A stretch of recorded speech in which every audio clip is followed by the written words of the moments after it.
Hello, my name's Jason.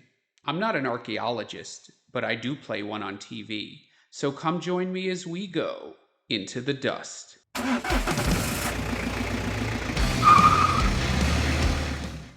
show has been brought to you by the letter G. So now we're up to G, and G is a very, very happy topic for archaeologists because G stands for geophysics. And geophysics is pretty much every archaeologist's best friend and has therefore been incorporated into our standard practice. So we get geophysics started early. Geophysics, well, that's just what our geophysics team can do. Geophysical survey will be... The geomagnetic apparatus is so heavy it has to be towed by a vehicle. And actually, this has been very much on my mind recently because just last week I saw a talk by Dr. John Gator, who was the resident geophysicist on Time Team, my very favorite archaeology TV shows, and actually perhaps one of my favorite TV shows, which had a long run on TV from 1994 to 2014. 20 years, so a lot of other people liked it too. And it's actually recently come back in the form of a YouTube show in 2022, but with a lot of the original cast. I myself also did some geophysics last summer at an Iron Age site in Dorset. That there in the picture is ground penetrating radar or GPR, and we'll talk about that a little bit later. Anyway, so what is geophysics? Geophysics is a number of imaging techniques that we can use to get a sense of what's underneath the ground before we dig anything. And this, in many cases, allows us to better target our digs or allows us to avoid digging overall. Now, I know what you're thinking. Avoid digging? You're an archaeologist. Isn't that what archaeologists do? And the answer is not really, and it's actually a good thing. Let me explain. First, by its very nature, digging is very hit or miss. You might find what you're looking for, but very often you find nothing. And that actually gets very expensive and very time consuming. What are you talking about, buddy? The phone lines are over there! What did I say to you? Your phone lines are over there! Hey! What did I say? How many times? Hey! It's a waste of resources in an industry that is starving for resources.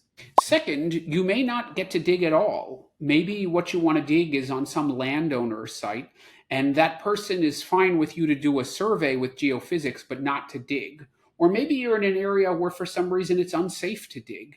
In these cases, the geophysics survey can often tell you what you need to know.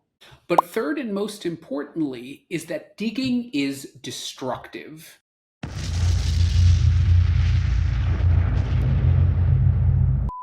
And a lot of people forget that. And for this reason, many archaeologists are reluctant to dig, even when they can, because they know they're going to be destroying some of the very same evidence and information that they're looking for. Remember, archaeology is ultimately about information, not treasure. So our latest scientific techniques, as cool and high-tech as they are imperfect, and they miss stuff. So there's always the thought that if you wait to dig this and dig later when the techniques and technology improve, not as many things will slip through the cracks.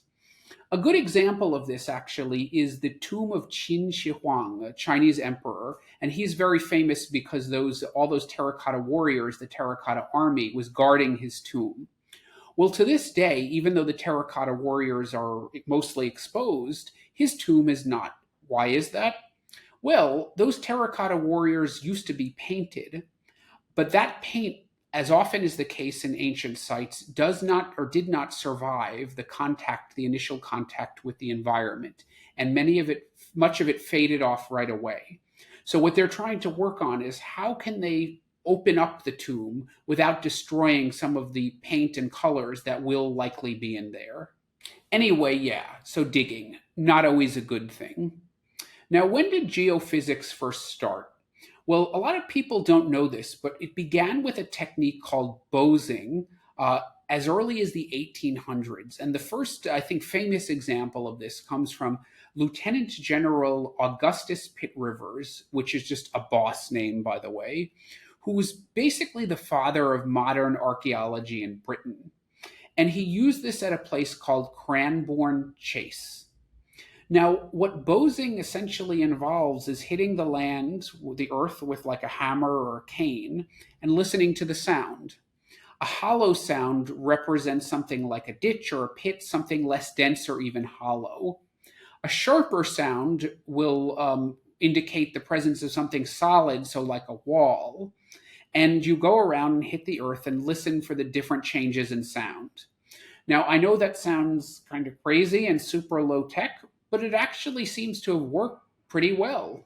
And actually, the technique, though not called as such, had been used a few decades earlier, and this is documented in central Sweden by an archaeologist called Hjalmar Stolpe. I'm sure I'm mispronouncing that, but anyway, at a Viking site where he apparently hit the ground with a hammer to hear for the hollow of Viking era graves. And once again, it apparently worked to great effect. But the first big test came in colonial Williamsburg, still a great place to visit, which I recommend, by the way. And that was in 1938.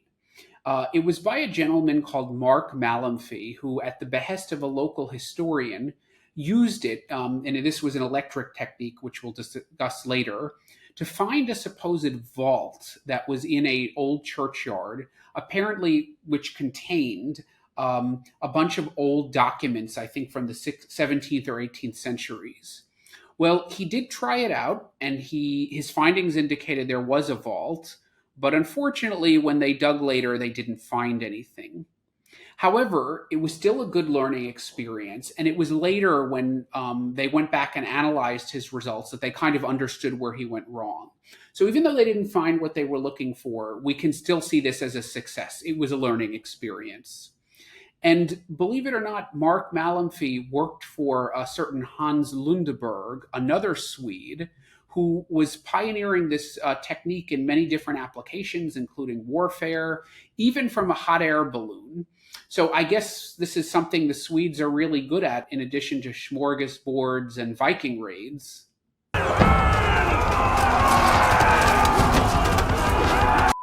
Then, in the 1950s, Martin Aitken used the technique magnetometry, another form of geophysics, to survey some structures at the settlement of Verulamium, which is underneath St. Albans, the modern city of St. Albans in England today.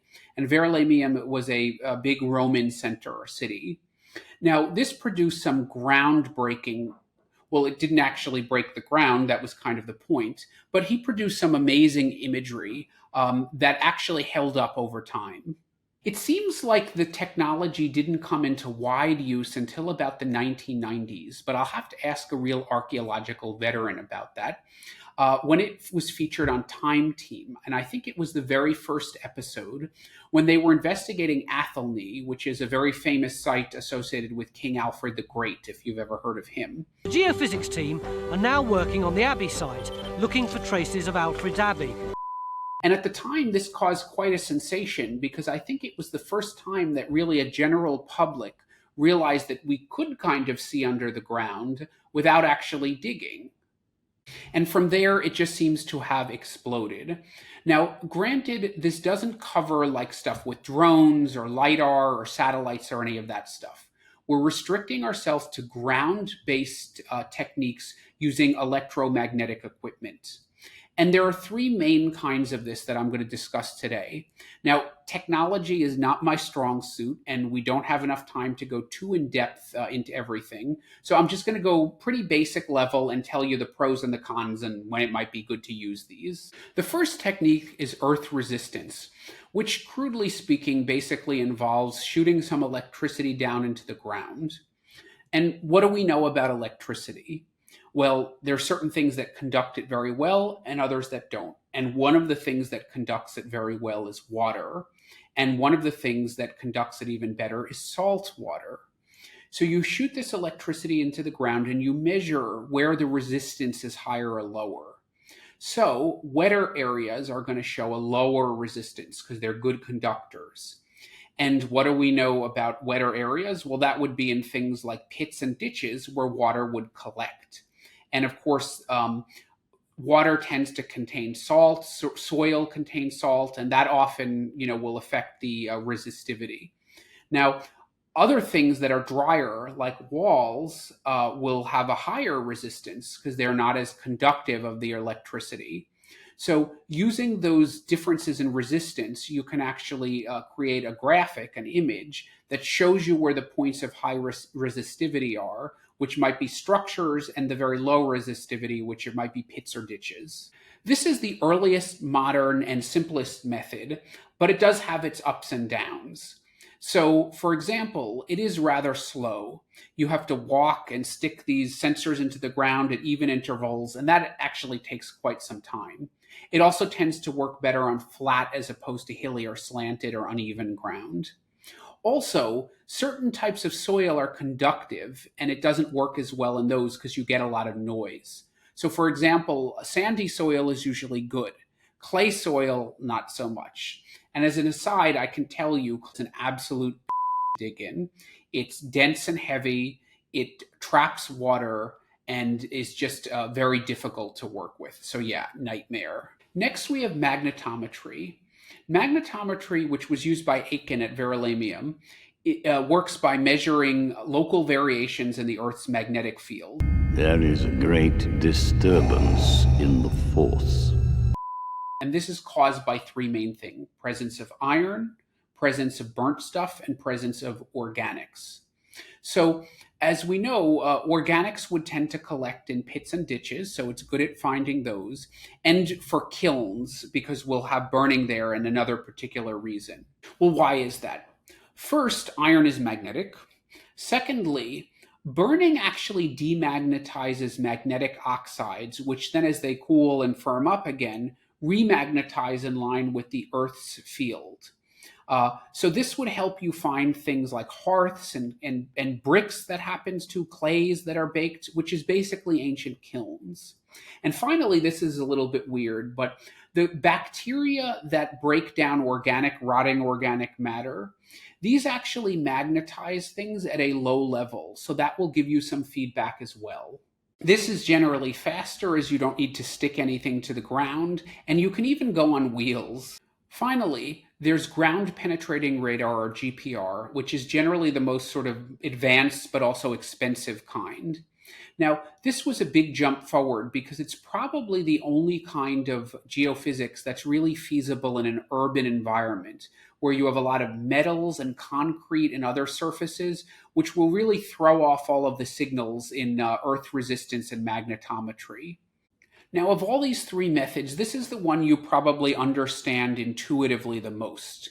Just like any radar, it works by shooting off radio waves, and based on the distance and timing of the bounce back and the changes of frequency of the radio waves, that can sort of identify objects of different densities in your field. But like I said, it is the most expensive method, and actually the data processing and analysis take the most time. They're the most complex. But on the other hand, it does give you a 3D image, which the other types don't. It also tends to be used more in America than in other places. Now, the kind of soil and terrain you're using it on also matters. It tends to work well in very uniform soils like a sand. However, very soft soils like clay or silty soil, it doesn't work as well in.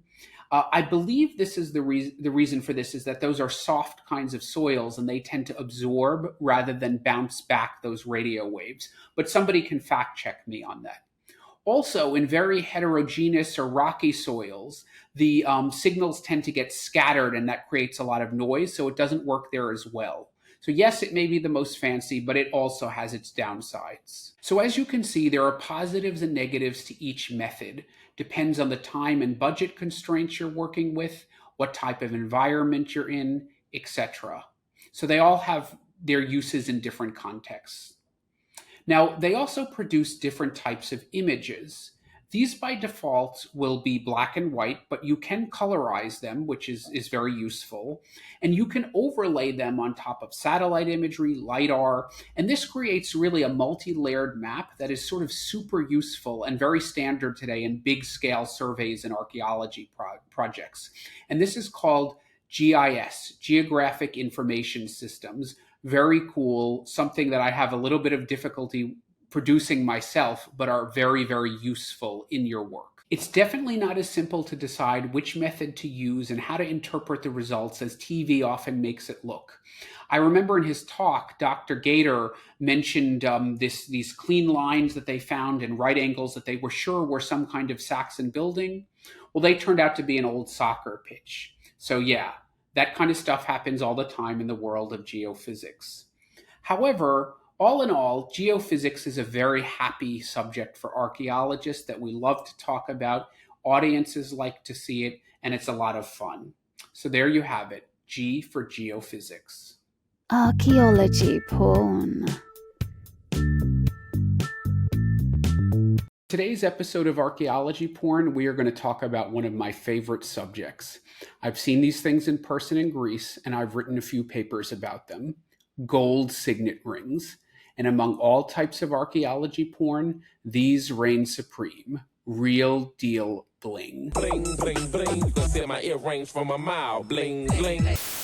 So what are these things? Well, they're a collection of a little over 100 gold signet rings.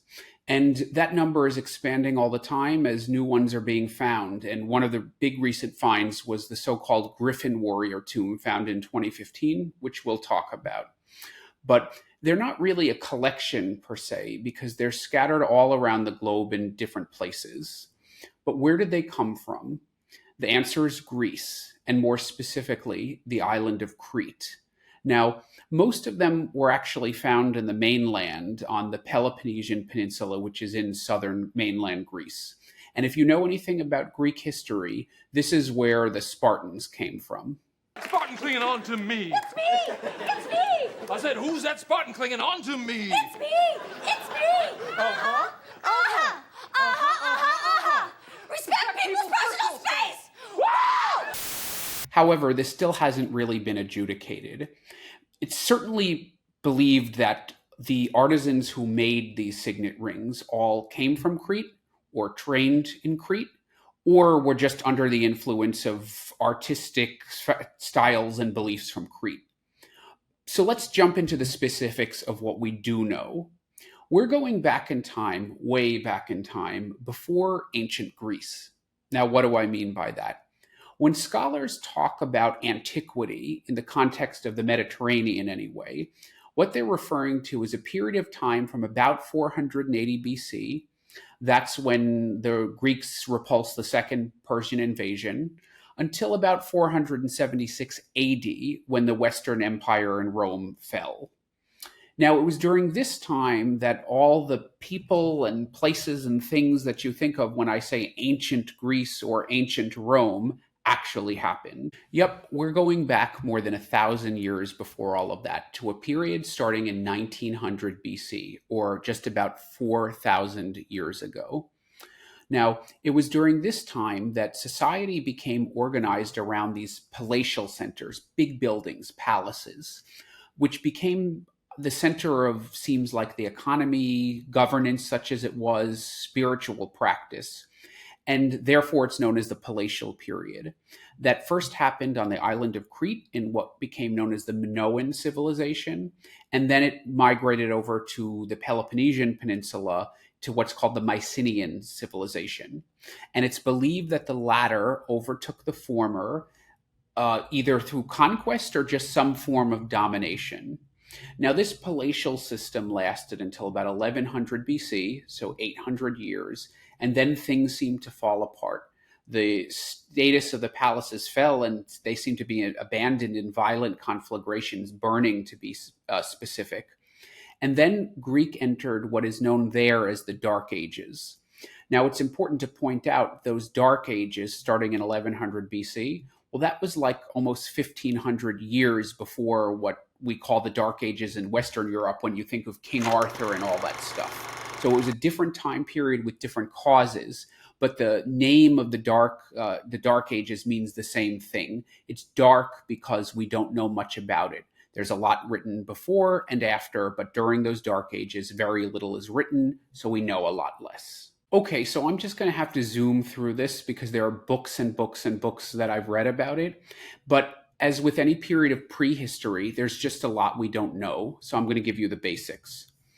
So about 3000 BC, it's 5,000 years ago, That was the beginning of the Neolithic on Crete. Neolithic period, we're talking about settled farming. That lasted about 1,000 years until about 2000 BC, and then that was when we started seeing urban centers. 1900 BC, we're talking about our palatial period. Now, to be more specific, these palaces seem to be the center of things, central places, it's called in archaeology. What does that entail? Well, they were certainly centers of sort of tax collection, which in this case was mostly agricultural produce and wool for weaving, but also distribution, certainly the center of some kind of a priestly class, culture, because that was where the wealth was, and then therefore where you're finding the art. And perhaps some kind of monarch, but that's very vaguely noted in the documentation that we do have. On Crete, some of the major ones are Knossos, which we'll be visiting in the site visit, Phaistos, known for its famous disc, and Malia. Now, these palaces became seen of a very, very elaborate symbolic and artistic culture. And much of that was interpreted first by Arthur Evans, the British archaeologist who we'll also be discussing later. And a lot of our ideas about this today are still heavily shaped, and you could say misshaped, by the mythology that Evans wove. But archaeological interpretation is about all we have, because the written language known as Linear A has not been interpreted, partially because there's not a lot of it still left. So everything about this society, or much of it, is super debatable, and I'm going to try to avoid that and, again, stick to stuff that's a little more concrete. There's a very well-developed body of cult or religious imagery, which seems to be very feminine, although that does shift over time. But for example, you have the snake goddess, so-called because of the snakes in her hands, with bared breasts and very complicated pleated skirts, which you'll see all over the place on the rings we're going to talk about. Later, there was something known as the poppy goddess, because those things in her hair are interpreted as poppy blossoms. There's also some kind of mythical creature called a genie or a genius with a lion's head. Later in time, these things called peak sanctuaries appeared.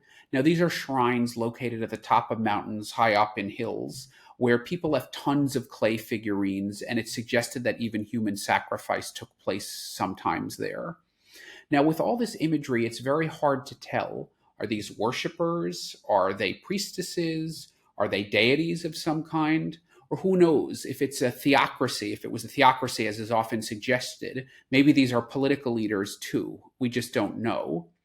There's also repeated symbols that you see again and again, like bulls, particularly bulls' heads or bulls' horns. There's another thing called a double axe, where Knossos gets its name from. We'll talk about that later. And the bull seems to have had a very important place in their belief system, as there's just so many images of it, particularly the bull leaping, which you'll see again and again, and I'll show you more when we talk about the rings.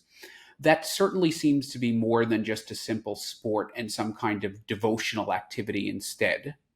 And frescoes in clearly high-status buildings depict very elegant-looking people, often reminiscent of early 20th century art, like the Art Deco period. In terms of economy, other than agriculture, the one thing there seems to have been is a vibrant cloth-making industry and weaving from the wool that's collected in the palaces as taxes. Now, in terms of the political system, as I mentioned, we really don't know a whole lot. But one thing that's clear is they did have relationships with the Egyptians, as Minoans are depicted in Egyptian art. And believe it or not, there are Minoan-style frescoes found in sites in Egypt, particularly at Tel el-Daba, which is in the Nile Delta region. Now, those frescoes even have people bull leaping and apparently wearing Minoan-style dress, which for a male was a kilt. And recently, in that tomb I mentioned that was found in 2015, the Griffin Warrior tomb, there was a gold pendant which seems to have the Egyptian goddess Hathor on it. So there was a close relationship between these two political entities and groups of people. Minoan civilization, this palatial world, was clearly at its peak from about 1600 BC to about 1450 BC, after which time it seemed to have come under the domination of the Mycenaeans based on the Peloponnesian. More about them in a moment. Now, why did this happen? Again, no one really knows, but there's a few ideas. One is the eruption of the Thera volcano, which actually today is known as the party island of Sant. However, that seems to have happened too long before that 1450 decline, but it's thought that some of the lingering ramifications of that eruption, perhaps on the weather or agriculture or the seas or disrupted trade networks, that might have contributed to the Minoan civilization's decline. There's also some suggestion that there was a civil war or a violent invasion, because there's plenty of evidence for burning at all of those palaces, and that happens over a relatively short period of time. Anyway, all of this archaeological evidence for destruction, plus the changeover in language to what's called Linear B, is what makes it clear that the Mycenaean civilization and culture took precedence. Now, the really key thing is, unlike Linear A, Linear B has been translated, and that was done in 1952 by a guy named Michael Ventris. Now, the forms that this language took were these clay tablets in the palaces, which were essentially administrative records. And these came to us almost by accident, because the system they had then was writing on these clay tablets, which were soft clay. And the idea was they had some kind of administrative year, think of like the fiscal year in modern times. They'd write what they needed to know, and then the next year they'd erase it and kind of write over it. Well, what happened is, at the end of the Mycenaean period, there were also burning at the palaces, suggesting some kind of, conflagration, some kind of chaos. And those soft clay tablets got baked, which is then hardened, and that's how they came down to us. So there was all this writing, and the code had finally been cracked, and everyone was raring to get all these deep insights into Mycenaean culture. But, buzzkill, these things were basically administrative records, laundry lists of accounting of what had been collected and taxed, how many sheep whoever owned. It just overall wasn't that interesting. However, there were some insights. First, there were some longer narrative pieces. A particularly fun one involves a judicial proceeding involving a priestess named Aretha, and I think the disposition of some of her property.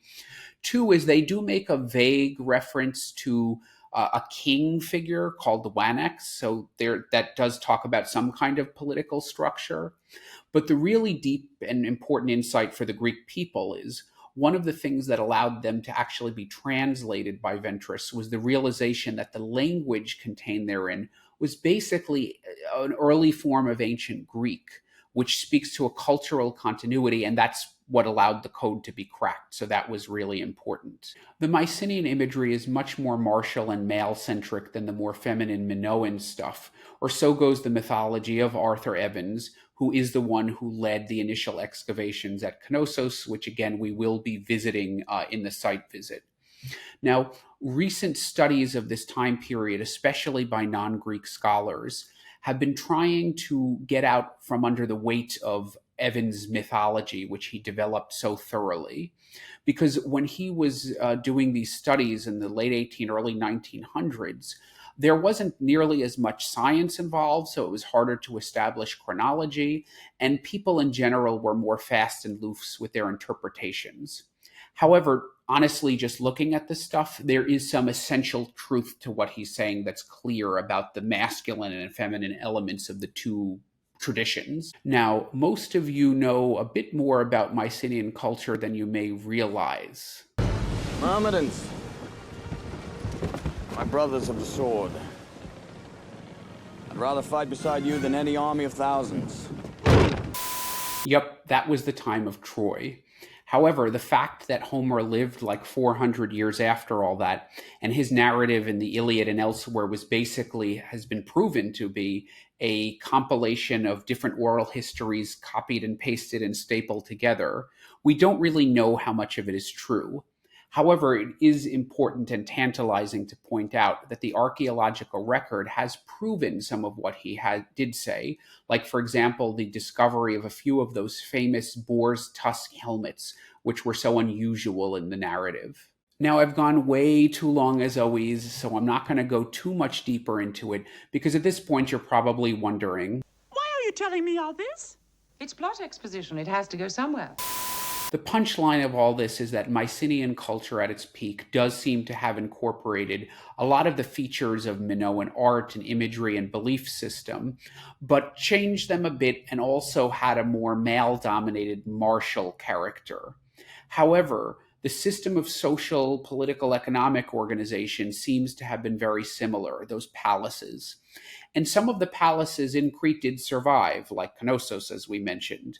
However, a lot of great palaces rose in southern Greece, including Athens, Pylos, and of course Mycenae itself. And this brings us finally, at long last, to our main subject, which is the archaeology porn, the signet rings. You see, thousands of these were found, only about 100 so gold signet rings, but a lot of seal stones. And this is basically the major media where you can see the melding of these two cultures. So without further ado, let's jump in. The rings are found in tombs, but the issue is there's a lot of unprovenance material around there, which was supposedly found by landowners and farmers on their land. And a lot of that stuff is highly sus because it's very individualized and unusual. And the issue with that is that a lot of this kind of symbolic imagery across cultures takes on highly stylized forms and very reductive into a pretty regularized, standardized set of imagery. You see this, for example, in Egyptian art, where there's very little variation in the presentation of the deities and the pharaohs. The rings vary greatly in size, with the smallest one being just 1.7 centimeters, or about 2/3 of an inch long, and the largest being nearly 6 centimeters, or 2.5 inches long. Now that is some serious bling. Like what? What? I didn't know diamonds came that big. Well, they don't actually have diamonds, but they are chock full of very intricately carved and strange imagery. Now, the hoops are made of gold, sometimes solid, sometimes hollow, sometimes infilled with some other metal or stone. And they very rarely have writing on them. I believe only one does, and of course, being linear A, it's totally indecipherable. What really sets them apart is that range of imagery and how variable it is. Some of them, for example, only contain animals, and it's often just one or two. Of course, there are the ubiquitous bulls, and some of them have very familiar imagery like the bull leaping, which of course we know very well, it's repeated in the frescoes. But others have very unique imagery and associations with the bull, like this one, which has a bull flanked by what's interpreted as barley. Now, that's so weird because it's the only association between those two things. And believe it or not, it's the only depiction of grain in Minoan art.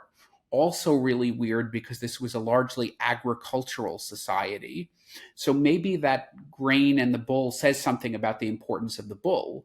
Or maybe it doesn't because this is the only one like that. So maybe just some artist's fancy.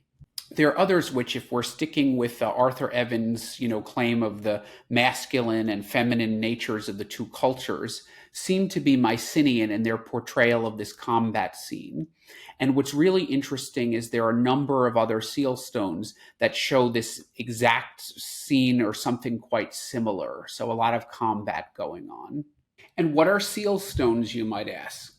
Well, seal stones are these polished stones with a lot of repeated imagery on them. And their function gives us a pretty good clue as to what the signet rings were used for. And the name seal stones kind of gives it away.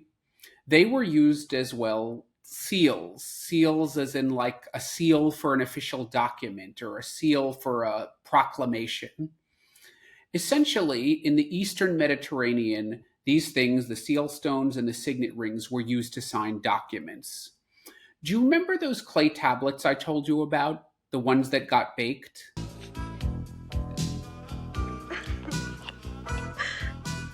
Chicks, can I hold this smoke? No, not that kind of baked. I mean baked in the fire that I talked about, those clay tablets. And what we see on documents like that are impressions of the seal stones. So someone pushed it down. And in fact, a lot of the seal stones and some of the rings maybe have never actually been found physically. They're only known from impressions left on tablets that have been found. So what these did essentially is they were a signature showing that someone approved or reviewed these documents. And a lot of them were accounts, if you remember. So these seal stones likely said something about the person wearing them. Maybe their office, their social status, if they had some kind of a clan, notions, maybe some kind of a personal or family identifier. Perhaps they were even individually commissioned, we just don't know. However, despite the diversity of imagery, by far the most intricate and intriguing motifs are those showing women. Whoever made these and wore them loved women. We see all kinds of women. Now, most of the women are wearing those very complicated pleated skirts like we saw in the Snake Lady. But other than that, there's definitely a lot of variation. There are women who seem to be flying around with birds, and that one looks like she has a staff with bullhorns on it. There are women seated, and this one has a bird behind her, but she seems to be looking in a mirror. Is she a queen? Is she a goddess? Is she a priestess? And who's that other little woman there? Is that a devotee, a priestess? What is that she's offering? A drinking horn? We just don't know. And a lot of these women seem to be dancing or singing or shouting or performing some kind of a devotional activity in front of, what is that? That's often interpreted as a shrine. So a stone-built platform flanked by palms, or others even interpret that as some sort of weaving or a loom, maybe made by a deity. Not that far-fetched. If we use ethnography, even sticking to the same area of the world, later Greek mythology has Rhapso, who's a minor deity associated with weaving. That's from the classical age of Greece. There's Athena, too, who is sometimes weaving. Or how about the three fates? And here's a similar image, except that shrine thing seems to be in the middle, and there are 2 or 3 different kinds of women. You see the women on the right who are wearing that kind of blowing scarf, or maybe those are wings around them. You see the women on the left wearing that kind of bowling pin hat, but all with the complicated skirts. Do they serve 2 different functions? Those women on the right seem to be dancing. The ones on the left seem to be singing or crying out. And then on the right, there's that larger woman. Is that her bigger size? Does that indicate that she's a goddess or a priest or more important than the smaller ones? Or is that just artistic perspective, that she's in front? And the fact that this and others seem to be in a rocky, maybe beach environment, is that significant? After all, we know this was a maritime trading society. So these are all things that are up for interpretation. However, one thing that never ceases to amaze me is that these things were made more than 3,000 years ago with whatever rudimentary tools they had and on these tiny miniature media. The amount of sort of motion that they capture and vibrancy, I don't think that was achieved until several centuries later in the classical era with the Greek marble sculpture. But that, of course, is a much larger media, which makes these signet rings even more impressive. And here's one with some more women dancing around or whatever. But is that big woman in the middle flying? Is she bigger because she's important, or is that just perspective again? And how about that tiny little woman in the top? Is she flying around? Is she an angel, a deity? Is she somebody's conscience? Or how about that other, that looks like a baguette flying around? We see that elsewhere. What are those? How about those little plants around? Do they mean anything? In fact, there are plant specialists that look at these things, which is why I'm calling some of the different plants barley or poppies. That's their interpretation. And what about poppies? That is, by the way, where opium comes from. Poppies. Poppies will put them to sleep. Sleep. Now they'll sleep. There are, of course, many religions and so-called shamanistic practices that do rely on psychedelic drugs. Anyway, as you can see, interpreting this stuff really is an art form, something kind of interesting to read through on a rainy day. Maybe I'll do a show one day going through one of those interpretations in depth, and you can see what it entails. After all, it is a very specific kind of archaeology that sort of overlaps with art criticism and art history. All right, we could play this game all day, so I'm just going to leave it at that. But I want to go on one final tangent, however. Remember that tomb I told you that was found, the Griffin Warrior tomb in 2015? That was near the palace at Pylos, which is in the southern Peloponnesian peninsula. Well, that dude was buried with some serious bling. There's this extremely delicate gold necklace, and then this incredibly intricate and masterfully carved miniature called the combat gate. That's a seal stone. And this is that same combat scene I showed you on the ring and that we see variations of elsewhere. Clearly, this repeated image was important to these people for some reason. Maybe it was the scene of an epic battle in one of their own myths, like Homer's Iliad. And the really cool thing was the sword in the combat gate matches perfectly the sword that the Griffin Warrior was buried with, the real sword. So maybe he's a figure out of the myths. Anyway, I could do a whole show just on this tomb, so I'm going to get to the point. What was so critical about this tomb is we know it was real. The things were found in the modern times, less than 10 years ago, in situ. Remember, most of those other rings were found long ago, and a lot of them are unprovenanced. So we learned so much more about the stuff that was found with the Griffin Warrior. And what's really cool is a lot of the rings seem to have been placed intentionally in the tomb, associated with different parts of the body or other objects. And a lot of the imagery on the rings mirrors stuff that the Griffin Warrior was buried with. Like I mentioned, the sword in the combat gate. He was also buried with a mirror. And remember that goddess looking into her mirror on the ring, or whatever she was? That ring was also buried with the Griffin Warrior. After all 4 rings he was buried with show very different imagery, and you've seen these rings throughout the show. And not only is the imagery different, but the styles are different, the levels of skill apparent in the artistry is different. So what this maybe tells us is all of those rings which were suspected forgeries because the imagery on them wasn't stylized or regularized enough, well, they're probably real too. So this calls into question the suspicion that some of those rings that were found that were unprovenanced and were suspected to be fake because the imagery on them was totally unique. Like remember the one with the barley or the one with the writing, those were one of a kind. Now, even the excavators on the Griffin Warrior tomb admitted that a lot of the stuff found in his tomb, had it not been provenanced, had it been handed down by, unknown sources from unknown places, the excavators would have assumed the Griffin Warrior stuff was fake too.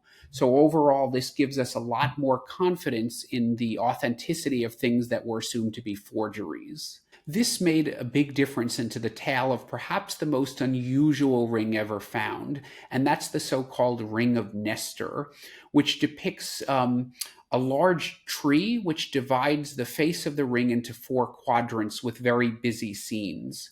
Now, this was acquired by Arthur Evans, I think in 1924, and I believe he got it by some kind of farmer or maybe a dealer who got it from a farmer that supposedly found it on his land.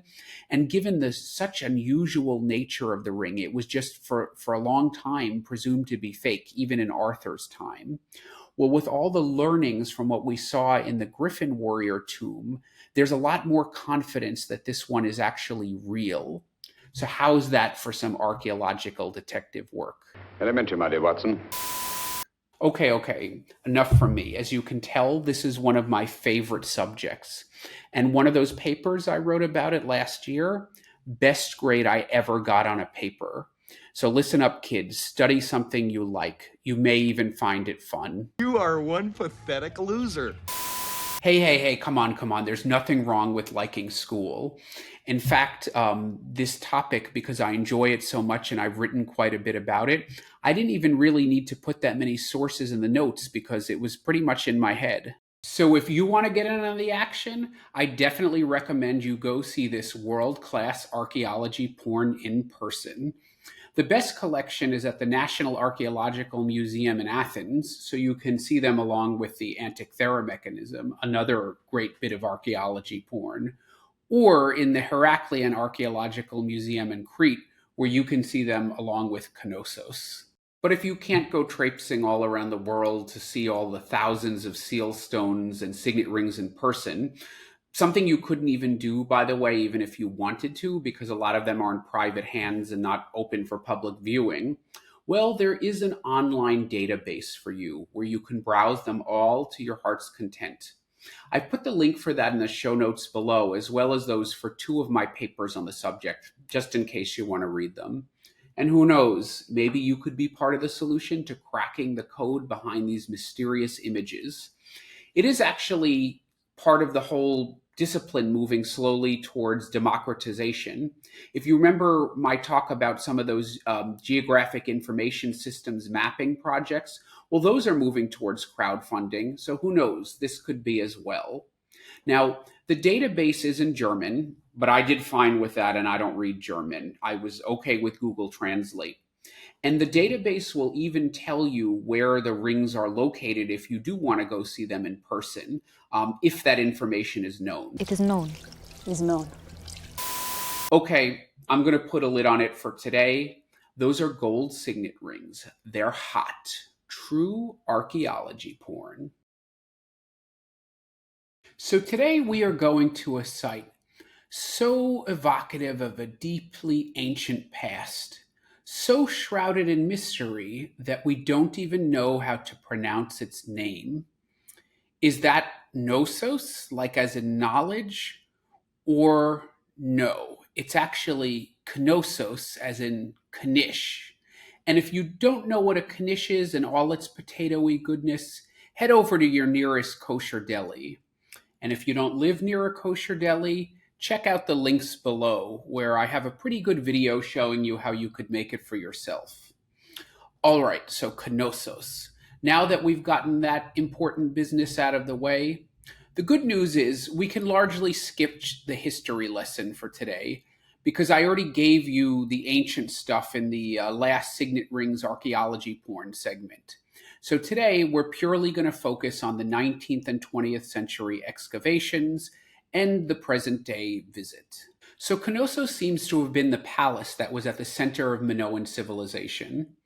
But unfortunately, if you remember, we don't have anything written at the time of its golden age, because that all would have been in Linear A, which until today we still can't decipher. So the only written records is all that boring accounting stuff in Linear B, which anyway was after Crete came to be dominated by the Mycenaeans from the mainland of Greece. However, it's by far the most complex and largest palatial center from this era, so it's definitely something you'll want to see. And incidentally, it is the second most visited archaeological site in all of Greece. And that's also certainly helped by its accessibility. It's just about, I think, 3.5 miles or 5.5 kilometers outside of Heraclean, which is a pretty big city, and it's easily accessible on public transport or by car. So when you go there, you'll certainly see why it's so visited. However, my first recommendation is not to go there, at least right away. First, you want to head over to the Heraclean Archaeological Museum right in the center of town. Why? Well, first, even if you're an assiduous viewer and listener of this channel, realistically, by the time you go there, you'll probably have forgotten everything I'm going to tell you. So that is the place to brush up on your history of the site and the importance of the civilization, etc. Second, it's probably the best place to see the largest portion of the treasures from Knossos and Minoan civilization in general. Also, there's a fair bit at the National Archaeological Museum in Athens, and the rest is spread around the world. A lot just about 2 blocks from here in the British Museum, and some, of course, at the Ashmolean Museum in Oxford, which we'll be talking about later. Our tale begins in 1877, when the first excavations of Knossos began. And just like the ancient history, the modern history of this site is also shrouded in mystery. Now, why is that? Well, This was a very tumultuous time in the history of Crete. It was governed by the Ottoman Empire, which was in a state of rapid decline, thanks in large part to nationalistic movements all over it, especially in the Balkans. And this was no exception in Crete. And this earned the empire the moniker the sick man of Europe.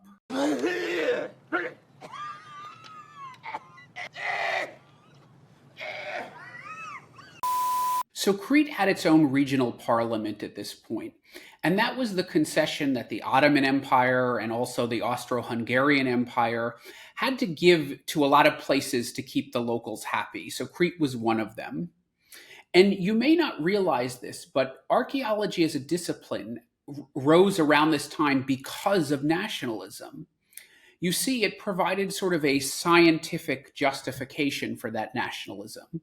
In other words, we the people have always belonged here, we belong here, and this stuff that we're pulling out of the ground that belongs to our culture shows that we've always belonged here. So not surprisingly, it began to be used as a symbolism in all kinds of national symbols and emblems.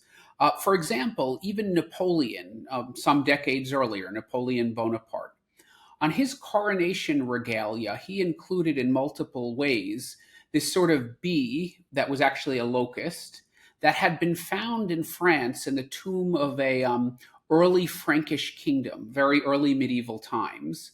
And he adopted that as a symbol of France. But anyway, that's another story. So nationalist forces pushed for archaeological excavations all over the empire, which the local Ottoman officials were reluctant to grant for obvious reasons. And in fact, it was through a liberal reading of his firman and a few bribes here and there that Lord Elgin was able to cart off the Parthenon marbles off to London, because when he did that in the early 19th century, Athens was part of the Ottoman Empire. Anyway, that's another story. So in 1877, the initial excavations took place at what was then known as Kefala Hill. And these were led by Minos Karakarinos. He was a local businessman and antiquarian, which is basically the pre-20th century, pre-professional version of an archaeologist, basically an intense hobbyist. Now, those 1877 digs were very limited, and the real full-scale thing happened in 1878. Now, the details are hazy, but Kallikerino seems to have gotten a firman and acquired the land, because you had to do that at that day and age. So he acquired a little bit of land on site, and it seems like he dug about 12 trenches, but he was able to bust into the cellars of Knossos, although he didn't know it was Knossos quite at the time, and found a bunch of stuff, including some pithoi that amazingly still had foodstuffs in it. I'm guessing preserved olive oil. So it was off to a good start, but not so fast. You see, the Ottomans had a habit of taking local archaeological finds and carting them off to the capital at Constantinople, now Istanbul, where many of them still reside even to this day. This was a way they could appropriate these archaeological treasures as part of a vast cosmopolitan empire, not the heritage of some troublesome nationalist tradition that was, stirring the pot. It was also just another good way that the Sultan could get his hands on some goodies. It's good to be the king. So fearing this, the Parliament of Crete actually stepped in to stop the excavations after a few weeks in 1878. Or, in other tellings, it was actually the local Ottoman authorities that put the kibosh on everything. Well, we don't know for sure, but the fact is the site was closed for the time being. However, Kallikernos had found enough, including part of what is interpreted today as the throne room, to feel confident in declaring this to be the Knossos, the center of Minoan civilization. So everybody's appetite was whetted for more excavations, but the political situation was getting very hot, and the Ottomans were not in the mood to grant any more firmans. Certainly, lots of foreign archaeologists had applied for them, but the Ottomans suspected, rightfully so, that most of them were sympathetic to the Cretans, and they were. The situation totally changed in 1898 when there was a wide-scale uprising on the island of Crete. And unlike the previous ones in the 1860s, 1870, which ended in massacres of tens of thousands of civilians, this one actually succeeded. But in addition to the other destruction and death that was wrought, unfortunately, the artifacts and the reports from that initial series of digs were destroyed. And this happened along with the death of Kallikranos' brother at the hands of the Ottoman population. Now, what this did result in, though, was the Ottomans abandoning the island. And in fact, an independent country of Crete was founded under nominally the Ottoman Empire, but it was basically independent. And this situation lasted until 1908, when it merged with the independent Kingdom of Greece. Well, almost immediately, the archaeologists went buck wild.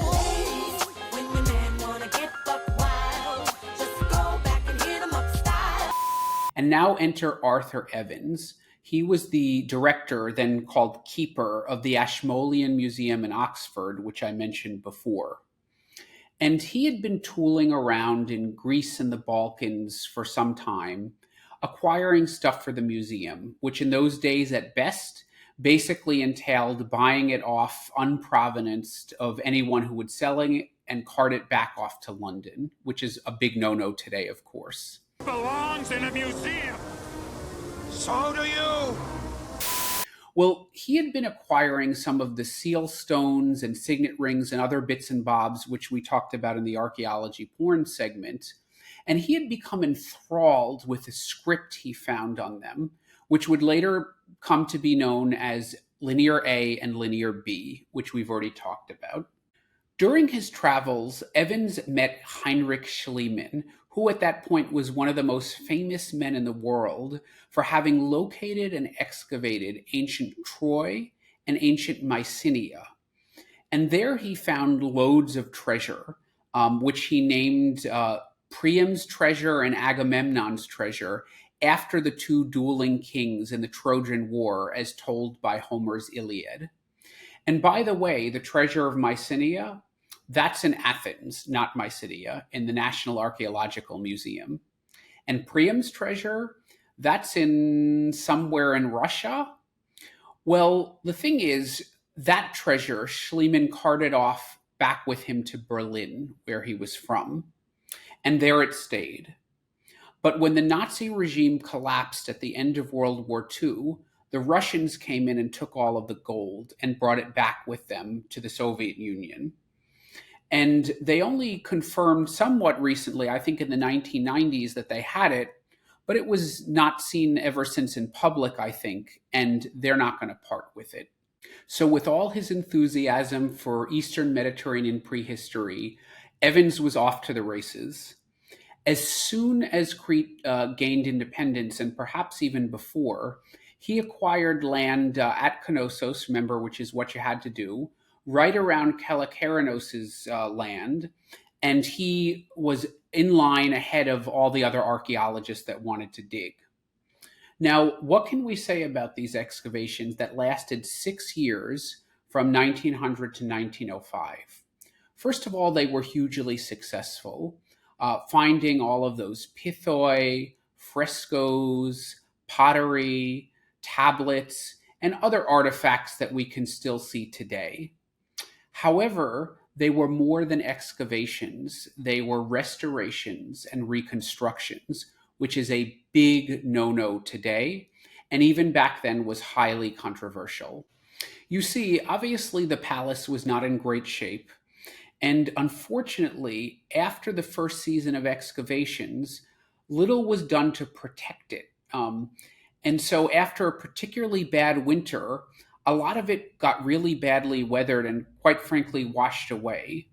So in the second season, a decision was made not just to do your archaeology, but to reconstitute and restore as stuff was being uncovered.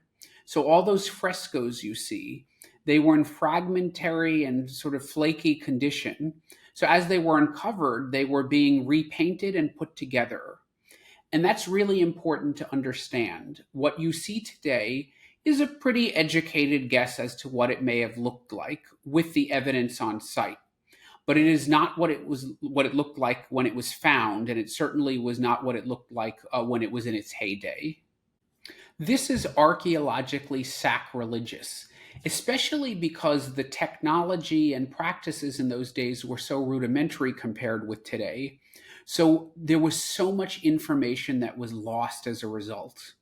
And it's not like archaeologists today would reconstruct the site, but even if they chose to do that, their version would definitely be more accurate than what was produced 100 or 121 years ago. However, on the other hand, Arthur's right-hand man, Duncan Mackenzie, was the one who actually led the day-to-day operations. And he was an experienced archaeologist that did a very capable job. So he was able to identify the major layers of stratigraphy and phasing of the site, that a lot of which, stood up to the test of time. So it was a good, thorough excavation from which we learned quite a bit. And what they were able to find, of course, that in its hundreds of years in existence, Knossos was, of course, destroyed a couple times and, rebuilt and expanded a lot over the course of its life.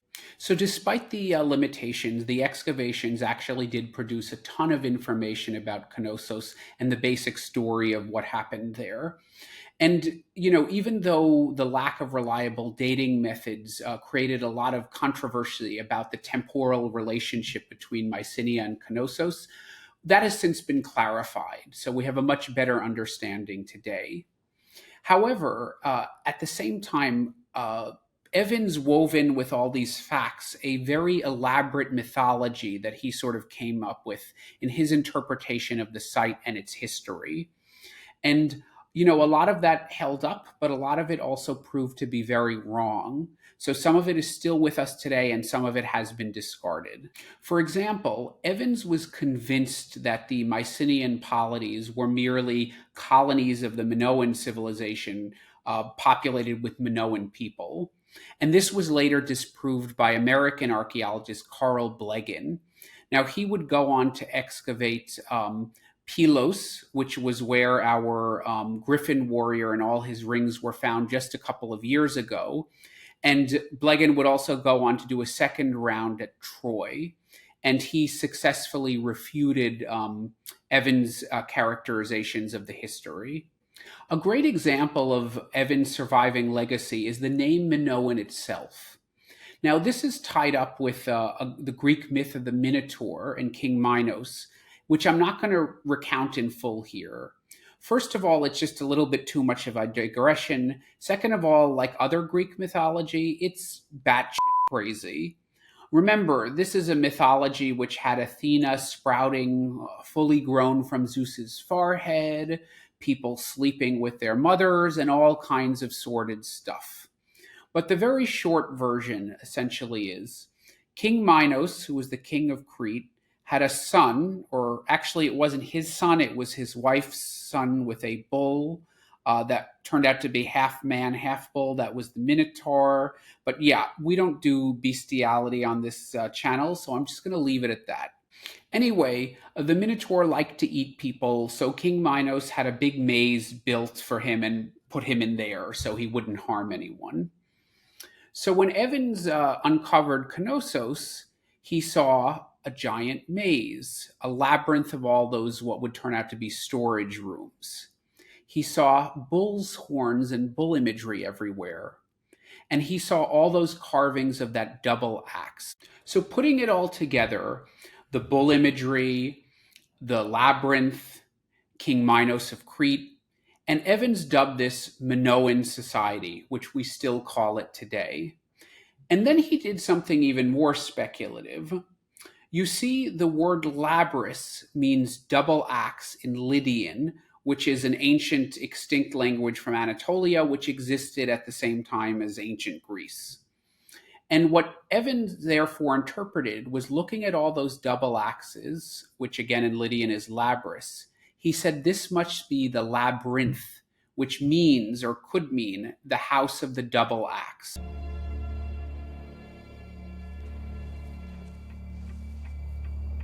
You have 13 hours in which to solve the labyrinth before your baby brother becomes one of us forever. And though his hypothesis is still tenuous, Evans' case may have been bolstered by a bit of Linear B tablet, which was, of course, translated after his death, unfortunately. He died in 1941.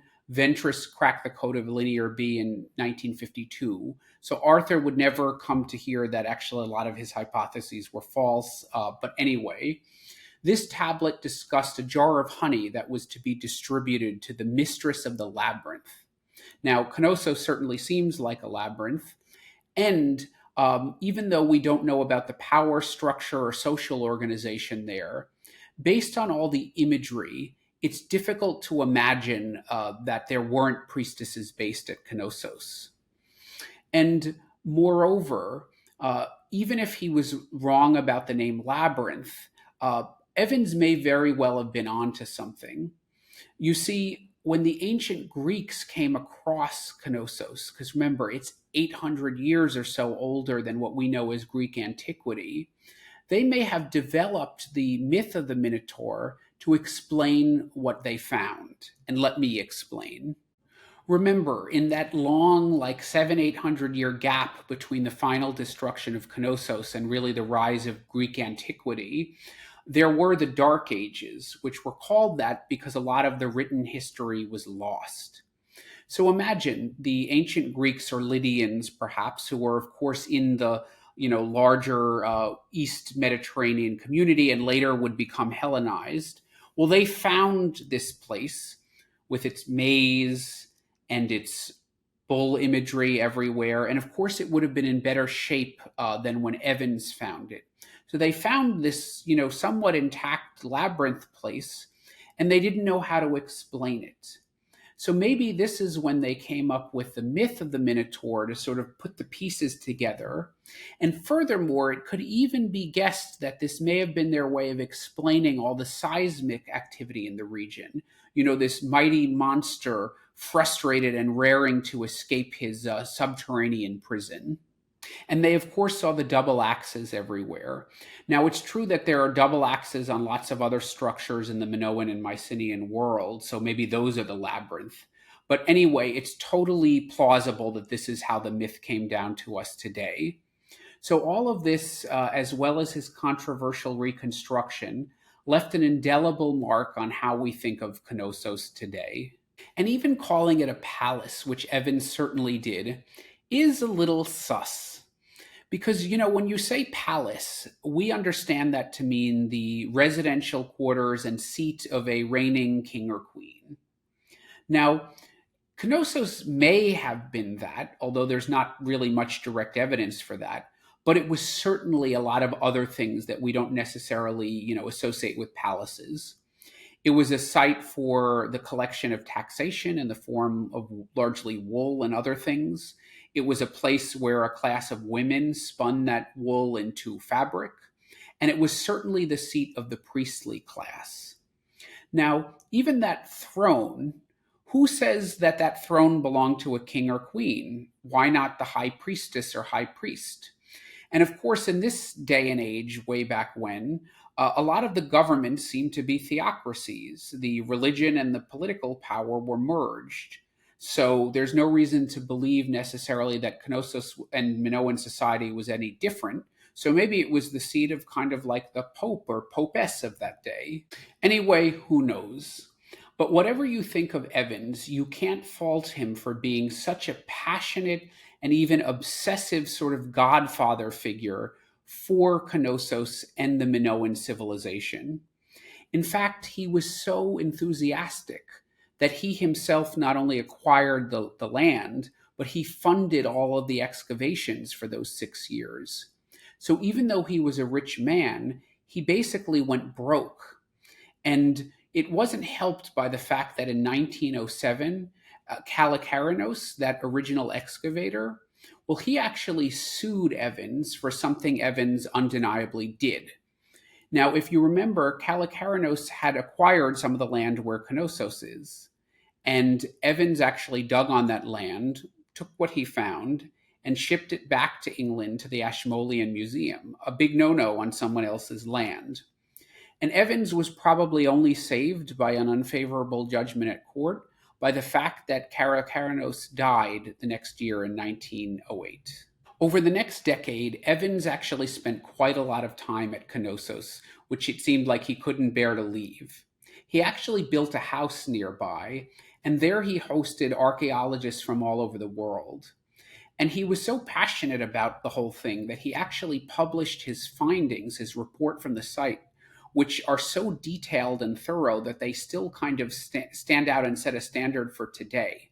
And remember, way back from, I think it was episode 1, as I mentioned, even today, a lot of archaeologists never get around to publishing their findings, which is a big problem for the discipline.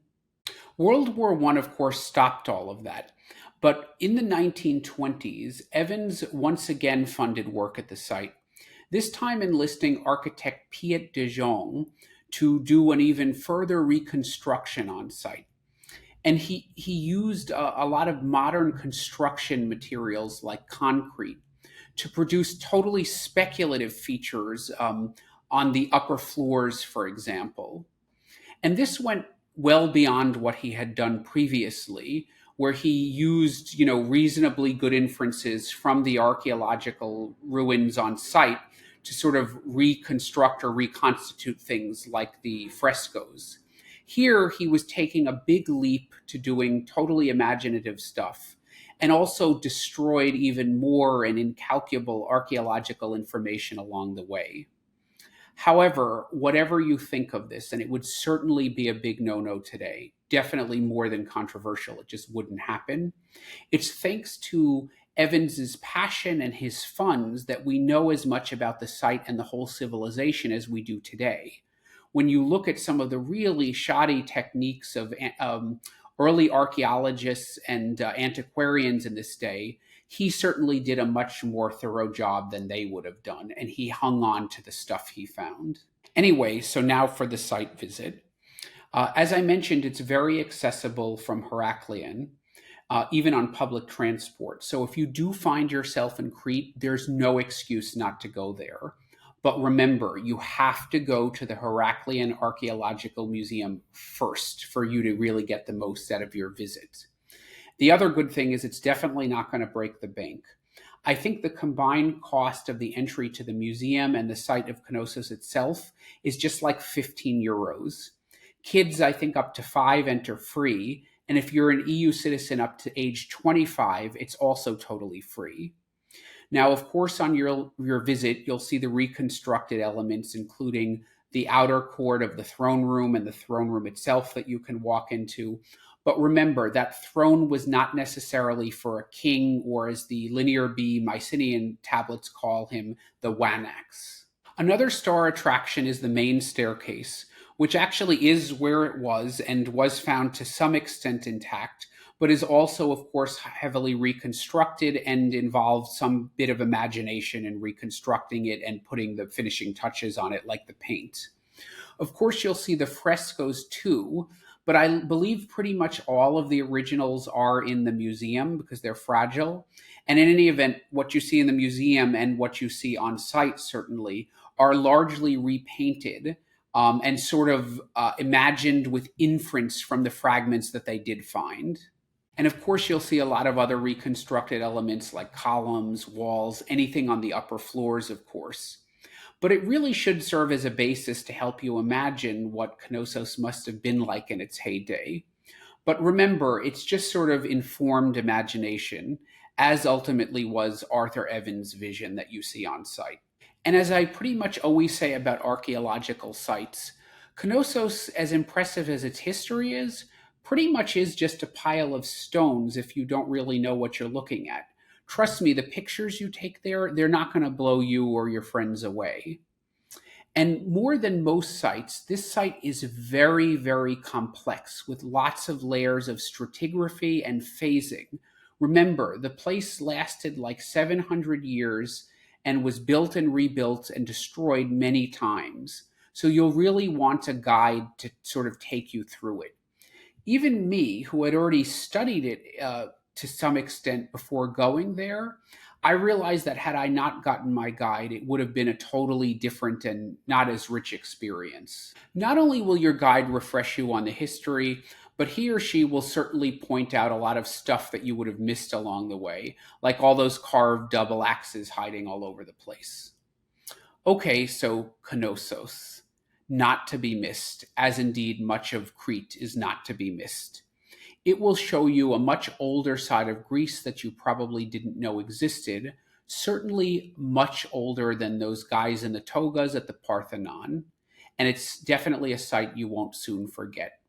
So there you have it, Knossos. 5 out of 5 stars in my book.